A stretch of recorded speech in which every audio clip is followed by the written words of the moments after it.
Kendaraan lapis baja Rusia digempur rudal Javelin Ukraina.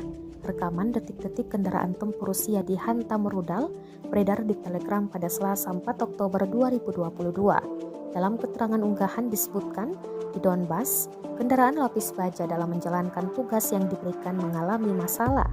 Kendaraan Rusia mendadak dihantam rudal Javelin. Rusia mengklaim kru selamat dan meminta segera dievakuasi dari medan perang. Selain itu, disebutkan seorang perwira Batalion 1, Brigade 4 Republik Rakyat Luhansk atau LPR sigap menyelamatkan para pasukannya.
Terima kasih sudah nonton.